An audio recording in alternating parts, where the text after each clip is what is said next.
ഭാര്യാഭർത്തൃബന്ധം ക്രിസ്തുവും സഭയും തമ്മിലുള്ള ബന്ധത്തിൻ്റെ ഒരു പ്രതീകം ആണ് എന്ന് ദൈവവചനം പറയുന്നു. എഫേസ്യർ 5:22-23. ഇത് മഹത്വകരമായ ഒരു വെളിപ്പാട് തന്നെ. ദൈവവചനത്തിൽ ഭർത്താവിനെ ഭാര്യയുടെ തലയായി കൽപ്പിച്ചിരിക്കുന്നു. അതുകൊണ്ട് ഭാര്യമാർ തങ്ങളുടെ ഭർത്താക്കന്മാർക്ക് കീഴ്പ്പെട്ടിരിക്കണമെന്ന് വചനം അനുശാസിക്കുന്നു. മറ്റൊരു ഭാഗത്ത് ഭാര്യമാരോടുള്ള കൽപ്പന അവർ സകലത്തിലും ഭർത്താക്കന്മാർക്ക് കീഴടങ്ങിയിരിക്കുകയും അവരെ ബഹുമാനിക്കുകയും ഭയഭക്തിയോടെ ആദരിക്കുകയും വേണമെന്നാണ്. എഫേസ്യർ 5:22-24 വരെയുള്ള വാക്യങ്ങൾ ശ്രദ്ധിക്കുക.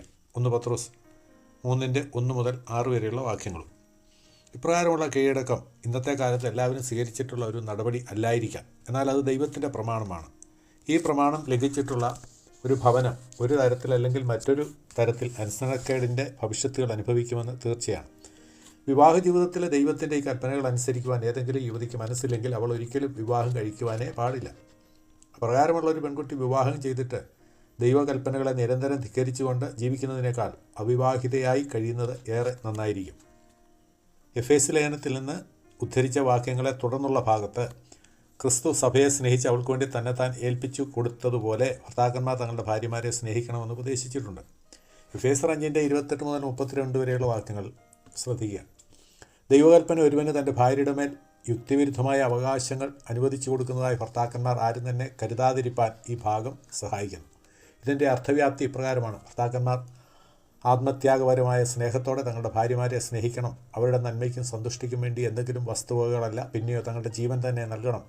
ക്രിസ്തു ഒരിക്കലും നശിക്കാത്ത സ്നേഹത്തോടുകൂടെ സഭയെ സ്നേഹിക്കുന്നത് പോലെ ഭർത്താക്കന്മാർ തങ്ങളുടെ ഭാര്യമാരെ ഒരിക്കലും നിരച്ചു പോകാത്ത സ്നേഹത്തോടെ സ്നേഹിക്കണം. ഇതിനു പകരം ഭാര്യമാർ തങ്ങളെ സ്നേഹിച്ചാലും ഇല്ലെങ്കിലും ഇത് ചെയ്യുവാൻ അവർ ബാധ്യസ്ഥരാണ്. ക്രിസ്തുവിന് തൻ്റെ ശിഷ്യന്മാരോടുണ്ടായിരുന്ന സ്നേഹം അവരുടെ കാലുകൾ കഴുകുന്നതിന് പോലും അവരെ പ്രേരിപ്പിച്ചുവെന്ന് ഓർക്കുക. യോഹന്നാൻ 13:1-5 വരെയുള്ള വാക്യങ്ങൾ. മുൻപറഞ്ഞ ഭാഗത്ത് തന്നെ ഭർത്താക്കന്മാർ സ്വന്തം ശരീരങ്ങളെപ്പോലെ തങ്ങളുടെ ഭാര്യമാരെ സ്നേഹിക്കണമെന്ന കൽപ്പന അടങ്ങിയിരിക്കുന്നു. ഒരാൾ സ്വന്തം ശരീരത്തെ മനഃപൂർവ്വം മുറിവേൽപ്പിക്കുകയോ അതിന് കേടുവരുത്തുകയോ ചെയ്യാത്തതുപോലെ അവരുടെ ഭാര്യമാരുടെ വികാരങ്ങളെ വ്രണപ്പെടുത്തുകയോ അവരെ ദുഃഖിപ്പിക്കുകയോ ചെയ്യുവാൻ പാടില്ല. സ്വന്തം ശരീരത്തെ ആപത്തിൽ നിന്ന് രക്ഷിക്കുകയും അതിനുവേണ്ടി കരുതുകയും ചെയ്യുന്നത് പോലെ അവർ തങ്ങളുടെ ഭാര്യമാരെ സംരക്ഷിക്കുകയും അവർക്ക് വേണ്ടി കരുതുകയും ചെയ്യേണ്ടതാണ്. ഇപ്രകാരമുള്ള തിരുവചനത്തിലെ ഉപദേശങ്ങളെ അനുസരിക്കുവാൻ ഒരുവൻ ആഗ്രഹിക്കുന്നില്ലെങ്കിൽ അയാൾ അവിവാഹിതനായി കഴിയുന്നതായിരിക്കും നല്ലത്. എഫേസ്യ ലേഖനത്തിലെ ഈ ഭാഗത്തുകൂടി ദൈവം വ്യക്തമാക്കുവാൻ ഉദ്ദേശിക്കുന്ന ആശയം ഇതാണ്: ഓരോ ഭർത്താവും ഭാര്യയും ക്രിസ്തുവും സഭയും പോലെ ഒന്നായി തീരണം. ആ ബന്ധത്തിൻ്റെ സുന്ദരഭാവങ്ങളെ വെളിപ്പെടുത്തുന്നതായിരിക്കണം അവരുടെ ഒരുമിച്ചുള്ള ജീവിതം. പരിശുദ്ധാത്മാവ് നിറഞ്ഞവരായി തീരുവാനുള്ള കൽപ്പന എഫേസ്യർ 5:18 ഭാര്യാഭർത്തൃ ബന്ധത്തെപ്പറ്റിയുള്ള ഈ ഭാഗത്തിന് തൊട്ടു മുമ്പായി കാണുന്നു. ആത്മനിർവ് ഒന്നാമതായി തന്നെ ഭവനത്തിൽ ക്രിസ്തുവിനെ പോലെ പെരുമാറുവാൻ നമ്മെ സഹായിക്കണമെന്ന് സൂചിപ്പിക്കുകയല്ലേ ഇവിടെ ചെയ്തിട്ടുള്ളത്. ഇതിൻ്റെ മറുവശവും ആലോചിക്കാം.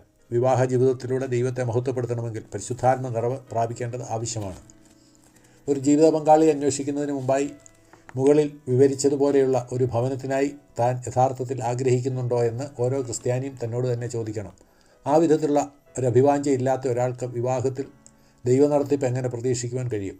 എന്നാൽ ഇതാണ് നിങ്ങളുടെ യഥാർത്ഥമായ ആഗ്രഹമെങ്കിൽ തൻ്റെ പരിപൂർണ ഹിതപ്രകാരമുള്ള ഒരു വിവാഹത്തിലേക്ക് നിങ്ങളെ ദൈവം നയിക്കുക മാത്രമല്ല, അപ്രകാരമുള്ള ഒരു ഭവനം പടുത്തുയർത്തുവാൻ ദൈവം നിങ്ങളെ ശക്തിപ്പെടുത്തുകയും കൂടെ ചെയ്യുമെന്ന് നിങ്ങൾക്ക് ഉറപ്പായി വിശ്വസിക്കാം.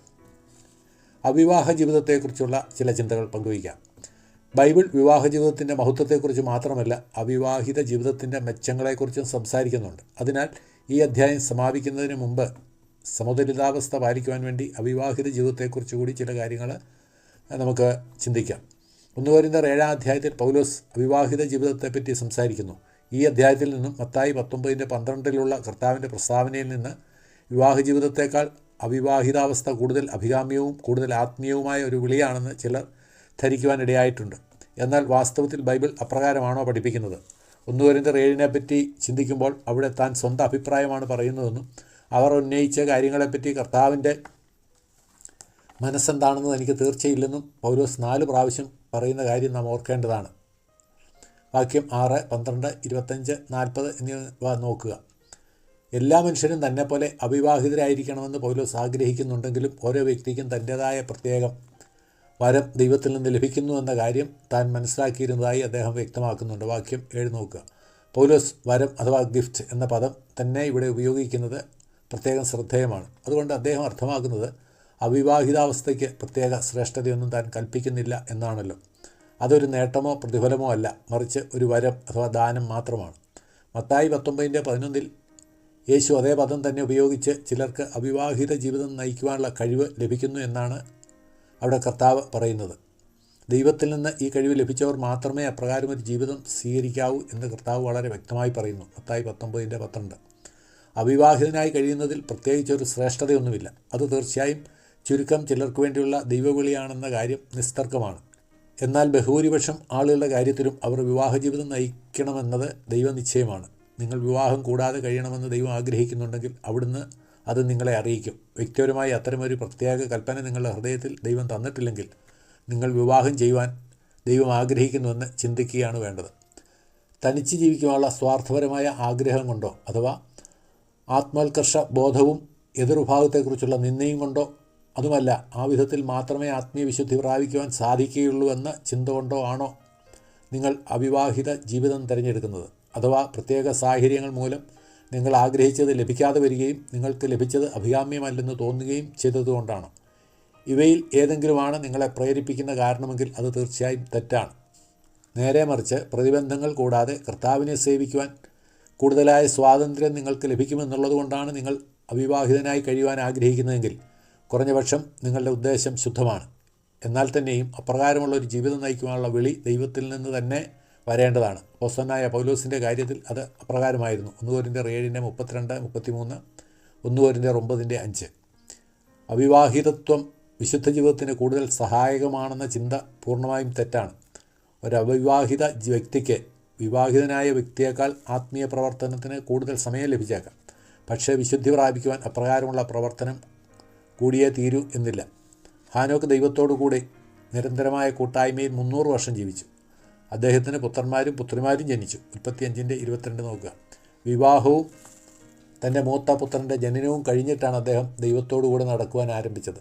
ദൈവത്തോടു കൂടിയുള്ള തൻ്റെ നടപ്പ് സാധാരണ നിലയിലുള്ള തൻ്റെ വിവാഹ ജീവിതത്തിനും കുട്ടികൾ ജനിക്കുന്നതിനും അദ്ദേഹത്തിന് തടസ്സമായിരുന്നില്ല. അതുപോലെ ഒരു കുടുംബവും അതോടൊപ്പമുള്ള ചുമതലകളും അദ്ദേഹത്തിന് ദൈവത്തോടുകൂടി നടക്കുവാൻ പ്രതിബന്ധം സൃഷ്ടിച്ചിട്ടില്ല.